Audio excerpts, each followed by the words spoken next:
మీరు hair fall తో struggle అవుతున్నారా? 150+ బ్రాంచెస్ ఉన్న అడ్వాన్స్ గ్రో హెయిర్ క్లినిక్ లో ఇప్పుడే ఫ్రీ కన్సల్టేషన్ బుక్ చేసుకోండి. ఎంఎస్ ధోని ఈ పేరు గురించి ప్రత్యేకంగా చెప్పాల్సినటువంటి అవసరం లేదు. ఇండియా మొత్తం ధోనికి ఉన్నటువంటి ఫ్యాన్ బేస్ అంతా ఇంత కాదు. ముఖ్యంగా చెన్నై సూపర్ కింగ్స్ ఈ పేరు చెప్పగానే ప్రపంచం అంతా గుర్తుకొచ్చే ఏకైక పేరు ఎంఎస్ ధోని. అయితే ఇప్పుడు ఎంఎస్ ధోని రాబోయేటువంటి మ్యాచ్ల్లో ఐపీఎల్ స్టార్టింగ్ మ్యాచెస్లో అందుబాటులో ఉండడా?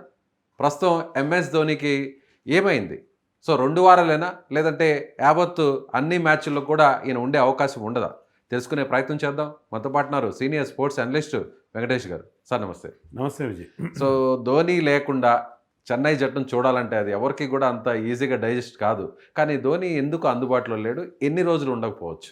అంటే డైజెస్ట్ కాదని మీరు అన్నారు, కానీ ప్రిపేర్ కూడా అవ్వాలి. ఎందుకంటే ఈ ఏడాది జూలై 7th కాదు బర్త్డే, అందరికీ తెలుసు. జూలై 7th వస్తే ఈ విల్ బి 45. 45 ఏళ్ళ వయసు వచ్చిన తర్వాత ఇప్పటికీ ఆడుతున్నాడంటే నిజంగా మనం మెచ్చుకోవాలి. ఫిట్నెస్ మెయింటైన్ చేస్తూ. ఎందుకంటే ఐపీఎల్ టు ఐపీఎల్ ఆడుతున్నాడు ధోని. మీకు ఐపీఎల్ ఆడిన తర్వాత కనిపించిన తర్వాత ధోని మనకి ఎక్కడ కనబడు. అవును, రాంచి వెళ్ళిపోతాడు, ఆయన బైక్ల మీద తిరుగుతాడో ఇంత మొత్తం మీద తనదైన లైఫ్లో ఉంటాడు. సో ఆ మోటివేషన్ తెచ్చుకోవడం, ఫిట్నెస్ మెయింటైన్ చేయడం, చాలా. ఎందుకంటే మీరు కేవలం సంవత్సరంలో 2 నెలలు మాత్రం ఆడుతూ మిగతా 10 నెలలు క్రికెట్కి దూరంగా ఉంటూ ఫిట్నెస్ మెయింటైన్ చేయడం అంటే ఆషామాషి విషయం కాదు, పర్టికులర్లీ ఈ ఏజ్లో. ఎందుకంటే ఒక ఏజ్ వచ్చిన తర్వాత మీకు రికవరీ పీరియడ్ చాలా ఎక్కువ తీసుకుంటుంది. మీకు ఏదైనా గాయం తగిలినా ఏదైనా రికవరీ చాలా లేట్ అవుతుంది. సో అది ధోని చాలా పళ్ళ బిగువన మెయింటైన్ చేస్తూ వస్తున్నాడు. బట్ ఏదో ఒక పాయింట్లో అతను రిటైర్ అవ్వాలి అని చెప్పి మన అందరూ తెలిసిన విషయమే కదా. ఆయన వాయిదా వేస్తూ వచ్చాడు, కానీ ఇప్పుడు ఇది రైట్ టైం ఏమో బహుశా. ఎందుకంటే సంజు శాంసన్ లాంటి ఒక ఎక్సెప్షనల్ టాలెంట్ వాళ్ళకి దొరికాడు, ట్రైనింగ్లో తెచ్చుకున్నారు. సో ధోని ఫ్యాన్ బేస్ అంతా అతను ట్రాన్స్ఫర్ అయ్యే అవకాశం ఉంది. ఎందుకంటే అతనికి ఆ కరిస్మాటిక్ పర్సనాలిటీ ఉంది. సో సంజు శాంసన్ వచ్చిన తర్వాత ధోని మెల్లగా సీన్ నుంచి తప్పుకునే అవకాశం మనకు అనిపిస్తుంది. అసలు మొదటి నుంచి టాక్ ఏంటంటే ధోని ఈ సీజన్లో కొన్ని మ్యాచ్లు ఆడతాడని మొదటి నుంచి టాక్ వచ్చింది. ఇప్పుడు తాజాగా వచ్చిన వార్త ఏంటంటే అతనికి కాలికి ఇంజరీ ఉంది, కాఫ్ ఇంజరీ, మోకాలి పిక్క దగ్గర అతనికి ప్రాబ్లం ఉంది. గతంలో ఏంటంటే లాస్ట్ 2-3 సీజన్స్గా మనం అతని నీ ప్రాబ్లం చూసాం. నీ ప్రాబ్లం వల్ల అతను కాలికి ఒక బ్రేస్ వేసుకొని కూడా ఆడడం చూసాం. ఏదో లాస్ట్లో 1 or 2 hours 3 hours మ్యాక్సిమం 3 ఓవర్లు వచ్చి బ్యాటింగ్ చేసి కీపింగ్, అది జస్ట్ కీపింగ్ వల్ల మీకు నీ మీద ప్రాబ్లం, కానీ రన్నింగ్ బిట్వీన్ ద వికెట్స్ అది ప్రాబ్లంగా ఉంది. సో ఇవన్నీ దృష్టిలో పెట్టుకొని 2 వారాలు లేకపోవడంతో ఫ్యాన్స్కి ఒక ఆశాభంగం, స్టార్టింగ్లో చూడలేదన్న ఆశాభంగం అయితే ఉంటుంది. సో ధోని స్థానాన్ని ఇప్పుడు సంజు శాంసన్ భర్తీ చేయగలరా? ఎందుకంటే సౌత్ ఇండియన్, కేరళియన్, సో చెన్నై వాళ్ళతో కూడా కనెక్టివిటీ ఉంటుంది, తమిళ్ కూడా మాట్లాడతారు, ఫ్లూయెంట్గా మాట్లాడరు. తమిళ్లో అతను, మీరు తమిళియన్స్ ఎలా వాళ్ళు మాట్లాడరు. And is big Rajinikanth fan. రజనీకాంత్కి వీరాభిమాని మొదటి నుంచి కూడా సంజు శాంసన్. సో వాళ్ళకి ఆ కనెక్షన్ ఆటోమేటిక్గా ఉంటుంది. మీకేంటంటే మీకు తమిళనాడుతో పాటు కేరళ రాష్ట్రంలో కూడా, కేరళలో అతనికి విపరీత, కేరళలోనే కాదు సంజు శాంసన్కి త్రూఅవుట్ ఇండియా ఫ్యాన్స్ ఉన్నారు. కేరళలో అయితే అతను ఒక దేవుడిలాగా భావిస్తారు, డెమిగాడ్. సో ఈ 2 రాష్ట్రాల నుంచి అతనికి, సో ధోని అంత ఫ్యాన్ బేస్ కాకపోయినా ఏదో ఒక పాయింట్లో ధోనికి ఒక ప్రాపర్ వారసుడు దొరికినట్టుగా వాళ్ళు భావించే అవకాశం ఉంది. అలాగే గ్లోవ్స్ కూడా ధోని లాగే కీపింగ్ కూడా చేస్తారు. ఎందుకంటే మీకు మనకి ఇండికేషన్ ఎక్కడ దొరికిందంటే ప్రాక్టీస్ మ్యాచ్లో అతను కీపింగ్ చేశాడు. సో అక్కడే మనకి ఖచ్చితంగా అర్థమైన విషయం ఏంటంటే అతను కీపింగ్ చేస్తాడు అని చెప్పి. ధోని ఉంటే మాత్రం ఫీల్డ్లో ధోనినే కీపింగ్ చేస్తాడు. ధోనిని మీరు అవుట్ఫీల్డ్లో చూసే అవకాశం ఉండదు. ఎప్పుడు ఏ పాయింట్లో కూడా ధోని అవుట్ఫీల్డ్లో. అదే కాక ధోని ఏంటంటే అక్కడ ఉండి బౌలర్లకు సలహా ఇస్తాడు, ఫీల్డ్ ప్లేసింగ్ చూసుకుంటాడు. అంటే ఒక ఆన్ ఫీల్డ్ కోచ్ లాగా ఉంటాడు ధోని. రుతురాజ్ గైక్వాడ్కి కోచ్ ఎక్కడ ఉంటాడంటే బౌండరీ లైన్ బయట డగౌట్లో ఉంటాడు, కానీ ఇతను ఆన్ ఫీల్డ్ కోచ్గా ఉండి యంగ్ క్యాప్టెన్కి అతను గైడెన్స్ ఇస్తాడు. కదా ధోని ఆడితే మాత్రం he will be don in the gloves, అతను కీపింగ్ చేస్తాడు. సో ధోని స్థానాన్ని భర్తీ చేసే ఆపర్చునిటీ సంజు శాంసన్కి వచ్చింది అనుకోవచ్చు. ఎందుకంటే రీసెంట్గా కూడా మ్యాన్ ఆఫ్ ది సిరీస్ కూడా వచ్చింది, వరల్డ్ కప్ గెలవడానికి కూడా మెయిన్ కారకుడు. అసలు జట్టులో ప్లేస్ ఉంటుందో లేదో కూడా తెలియని పరిస్థితి, వేరే వాళ్ళ ప్లేస్లో వచ్చి జాయిన్ అయ్యాడు, ఆ తర్వాత హీరో అయ్యాడు. సో ఇప్పుడు ఆ వెంటనే మళ్ళీ చెన్నై జట్టులోకి వచ్చాడు. ఇదంతా కూడా చూస్తుంటే ఒక రకంగా ధోని ప్లేస్ని భర్తీ చేసే ఆపర్చునిటీ వచ్చింది అనుకోవచ్చు. అతనికి ఏంటంటే ఒకసారి అట్లా స్టార్ట్ అని తిరుగుతుంటారు, ఒకసారి మీ దశ తిరుగుతూ ఉంటారు, దశ తిరిగింది అతనికి. ఎందుకంటే he has been playing for India from 2015, 2015 నుంచి. అంటే ఒక దశాబ్దం నుంచి ఇండియన్ టీంలో ఆడుతుంది, ఇన్ అండ్ అవుట్. ఈరోజు ఉంటాడు, రేపు ఉంటాడు. ఎప్పుడు అతను కూడా పెద్దగా కంటిన్యూస్గా బాగా పర్ఫామ్ చేయలేదు. కానీ ఎప్పుడైతే గౌతమ్ గంభీర్ కోచ్గా వచ్చాడో అతనికి రెగ్యులర్గా ఛాన్సెస్ ఇవ్వడం, వాళ్ళు వరల్డ్ కప్లో అతను రిజర్వ్ కీపర్గా ఉంటాడని అందరూ అనుకున్నారు. సడన్గా ఏంటంటే మనకు అందరూ లెఫ్ట్ హ్యాండ్ బ్యాటర్స్ అయ్యారు. ఒక రైట్ హ్యాండర్ని ఓపెనర్గా పెట్టాలి అని ఒక ఐడియాతో అతన్ని తీసుకొచ్చారు జింబాబ్వేతో మ్యాచ్లో. ఆ తర్వాత అతను వెస్టిండీస్ మీద కానీ ఆ తర్వాత ఫైనల్ ఆడిన ఇన్నింగ్స్ దాంతో అతని కంప్లీట్గా అతని ఫార్చ్యూన్స్ కంప్లీట్గా చేంజ్ అయిపోయింది, turn around for him. So అతను కానీ ఇషాన్ కిషన్ కానీ నిన్నమాటగా వాళ్ళు సీన్లో లేరు. ఇప్పుడు దే హ్యావ్ బికమ్ ఒకరు క్యాప్టెన్ అయ్యారు, మరొకరు ఒక టీంకి ఒక మేజర్ ఫ్యాక్టర్, ఒక లీడర్గా మారారు. సో ఒకసారి అట్లా లక్ టర్న్ అవుతుంది, ఇద్దరు కూడా ఆ రకంగా టర్న్ అయిందని చెప్పాలి. సో సంజు శాంసన్కి ఏమన్నా కెప్టెన్సీ బాధ్యతలు అప్పగించే అవకాశం ఏమైనా ఉంటుందా? రుతురాజ్ గైక్వాడ్ని ఏమైనా తప్పించే చివరిగా మనం చూసాం లాస్ట్ టైం. సో అతనికి ఇంజూరీ అవడం వల్ల మళ్ళీ ధోనికే పగ్గాలు వచ్చాయి. అలాంటి అవకాశం ఏమైనా ఉండే ప్లేస్ ఉంటుంది? అయితే చెన్నై వాళ్ళు ఆ విషయంలో క్లారిటీతో ఉన్నారు. ఏంటంటే రుతురాజే కెప్టెన్గా ఉంటాడు, ధోని అతనికి అంత స్టార్డమ్ లేదు, అంత క్రేజ్ లేదు. కానీ అంటే వాళ్ళు లాయల్టీ, చెన్నై ఎప్పుడు కూడా లాయల్టీ ఫ్యాక్టర్ మీద, అంటే వాళ్ళు ప్లేయర్స్ని, వాళ్ళకి ఆడిన ప్లేయర్స్ని వాళ్ళకి చాలా కంటిన్యూస్గా ఆడిస్తారు, తొందరగా ఆ ప్లేయర్స్ని వదులుకోరు. ఆ లాయల్టీ ఫ్యాక్టర్ నమ్ముకున్న టీం అది చెన్నై కానీ ముంబై కానీ. అది వాళ్ళ సక్సెస్ కూడా అదే కారణం, ఎందుకంటే ప్లేయర్స్కి ఇవ్వాల్సిన రెస్పెక్ట్ ఇస్తారు వాళ్ళు.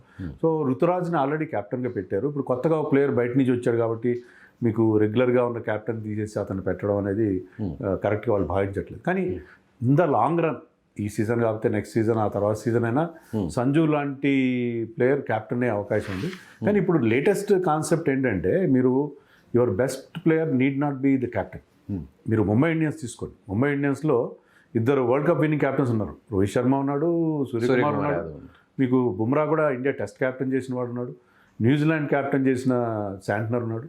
బట్ ఆ team captain Hardik Pandya is no longer India captain. So అలాగే మీకు ఆర్సీబీలో విరాట్ కోహ్లీ కెప్టెన్ కాదు, అక్కడ పటిదార్ కెప్టెన్. సో లీడర్షిప్ వేరే, లీడర్షిప్ గ్రూప్ వేరే ఉంటుంది. సో లీడర్షిప్ గ్రూప్లో ధోని ఉంటాడు, సంజు ఉంటాడు, but captain will be Ruturaj Gaikwad. వీళ్ళకి ఎప్పుడు కూడా వీళ్ళ ఎక్స్పీరియన్స్, వీళ్ళ గైడెన్స్ అతనికి ఎప్పుడు అవైలబుల్గా ఉంటుంది. సో ఆ రకమైన కాన్సెప్ట్తో వాళ్ళు వెళ్తారు. చెన్నై సూపర్ కింగ్స్ ఎప్పుడు కూడా ఒక ఫస్ట్ అండ్ సెకండ్, ఆ థర్డ్, ఆ ప్లేస్లోనే మనం ఊహిస్తాం. కానీ లాస్ట్ జరిగినటువంటి ఆ టోర్నీలో చూస్తే లాస్ట్ ప్లేస్లో ఉండిపోయింది. అది ఘోరమైనటువంటి అవమానం. సరే, మరి ఈసారి ఎలా ఉండబోతుంది? కప్ కొట్టే ఛాన్సెస్ ఉంటాయా? లేదంటే స్టార్ ప్లేయర్స్ కొంతమంది ఉన్నారు, బట్ బౌలింగ్లో చాలా వీక్గా కనిపిస్తుంది. ఓవరాల్గా ఎలా చూడాలి? బ్యాటింగ్ చాలా బాగుంది, ఎందుకంటే సంజు చేరడం, తర్వాత మీకు Shivam Dube another world cup hero, Dewald Brevis ఉన్నాడు, కెప్టెన్ రుతురాజ్, ఆయుష్ మాత్రే, వీళ్ళందరూ ఉన్నారు. కానీ బౌలింగ్లో వాళ్ళకి చాలా వీక్నెస్. నేథన్ ఎల్లిస్కి ఇంజరీ కావడం, పతిరానాను వాళ్ళు వదిలేసుకోవడం. సో వాళ్ళ బౌలింగ్ ఏమాత్రం గొప్పగా లేదు. కోర్స్ రాహుల్ చహర్ లాంటి కొత్త బౌలర్ని తీసుకున్నారు వాళ్ళు, బట్ జడేజా లేడు అక్కడ. సో ఐ థింక్ బౌలింగ్ చాలా వీక్గా ఉంది. అన్షుల్ కాంబోజ్ ఎంతవరకు పర్ఫామ్ చేస్తాడు, ఖలీల్ ఎలా పర్ఫామ్ చేస్తాడు. కొత్తగా వచ్చిన ఆల్రౌండర్ జడేజాకి రీప్లేస్మెంట్గా ప్రశాంత్ వీర్ అని తెచ్చుకున్నాం, 14 కోట్లు ఇచ్చి తెచ్చుకున్నాం, అతను ఎంతవరకు పర్ఫామ్ చేస్తాడు, ఇవన్నీ కూడా క్వశ్చన్ మార్క్స్ కనిపిస్తాయి. సో ఈ ఐపీఎల్లో కూడా ఒక సెన్సేషన్గా మారింది. ముఖ్యంగా ప్రశాంత్ వీర్, కార్తిక్, ఇద్దరు ప్లేయర్స్ని 14 కోట్ల రూపాయలు పెట్టి మరి, అందులో కొత్త ప్లేయర్స్. సో వీళ్ళ మీద ఇంత ఇన్వెస్ట్ చేశారంటే అంత స్టార్ ప్లేయర్స్గా మారే అవకాశం ఉంటుంది. అంత పర్ఫార్మెన్స్ ఇవ్వబోతున్నారు వీళ్ళు. అసలు చెన్నై వాళ్ళ ఆలోచన కంప్లీట్గా మారిపోయింది. 2 ఆస్పెక్ట్స్. ఒకటేంటంటే వాళ్ళు ఏ ప్లేయర్కి పెద్ద అమౌంట్ పెట్టరు. ఒకప్పుడైతే కనీసం 10 కోట్లు కూడా పెట్టేవారు. అవును, చాలా చిన్న అమౌంట్స్ పెట్టేవారు. కానీ వీళ్ళు ఒక అన్క్యాప్ ప్లేయర్స్కి 14.2 కోట్లు ఇద్దరికి ఈచ్ అంత పెట్టడం, అది చాలా ఎక్స్ట్రాడినరీ. ఎందుకంటే ఒక అన్క్యాప్ ప్లేయర్కి అంత అమౌంట్ ఎప్పుడు ఏ ఫ్రాంచైజీ కూడా ఇవ్వలేదు. వాళ్ళు ఎలా ఆడతారో తెలియదు. వాళ్ళు అక్కడ ఢిల్లీ లీగ్లోనో, రాజస్థాన్ లీగ్లోనో, విజయ్ హజారాలోనో ఎక్కడో పర్ఫామ్ చేశారు. కానీ ఇది హయ్యెస్ట్ లెవెల్.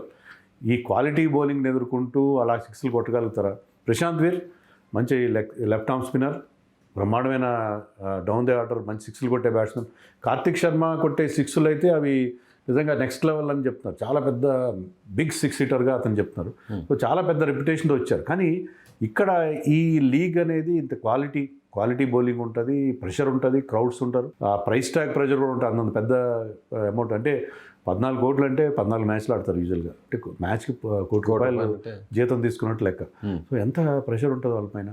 ఆ ప్రెషర్ని తట్టుకుని వీళ్ళిద్దరు ఎలా పర్ఫామ్ చేస్తారు, that is the big question. వాళ్ళు కనుక పర్ఫామ్ చేసి అంది వస్తే చెన్నై మళ్ళీ టైటిల్ మీద ఆశ పెట్టుకోవచ్చు. ఎందుకంటే ఒకరు బౌలర్గా షైన్ అవుతారు, ఒకరు ఫినిషర్గా వాళ్ళు అంది వస్తారు. లేకపోతే ఏంటంటే వాళ్ళకున్న బౌలింగ్ వీక్నెస్తో. బట్ ఒకటేంటంటే మనం ప్రత్యేకంగా చెప్పాల్సింది, చెన్నైలో చాలామంది ప్లేయర్స్, ఇప్పుడు రహానే బయట సరిగ్గా ఆడేవాడు కాదు, దూబే ఎప్పుడు సరిగ్గా ఆడలేదు. చెన్నైకి వచ్చిన తర్వాత they have become very good T20 players. అలాగా మీకు చెన్నైకి వచ్చిన తర్వాత చాలామంది ఇండియాకి కూడా ఆడారు. ధోని ఏమైనా మ్యాజిక్ మంత్రదండం ఉందేమో చూడాలి.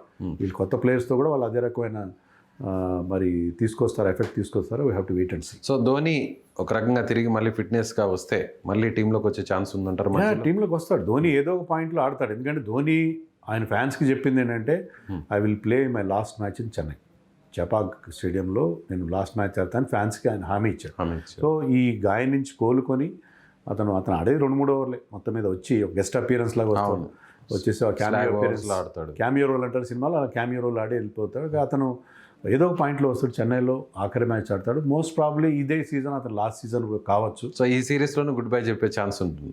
అది మనం ధోని విషయంలో we can never be sure, మనం ఖచ్చితంగా చెప్పాను. మేము చూస్తుంటాం ఇంకా కూడా ఓల్డ్ మ్యాన్ అయ్యే వరకు కూడా వీల్ చైర్ మీద కూడా అయినా కూడా బ్యాట్ పట్టుకొని వస్తుంటాడు గ్రౌండ్లోకి, ఇవన్నీ మేము చూస్తుంటున్నాం మనం. సో ఐపీఎల్ ఇది 19వ సంవత్సరం ధోని ఇన్నేళ్ళు ఆడుతున్నాడంటే కంటిన్యూస్గా, అది విల్ పవర్, అతని ఫిట్నెస్ అన్నీ కూడా మనం మెచ్చుకోవాలి. But I think this is the right time, maybe this is the right time అని అనుకుంటున్నాను. Right sir, thank you.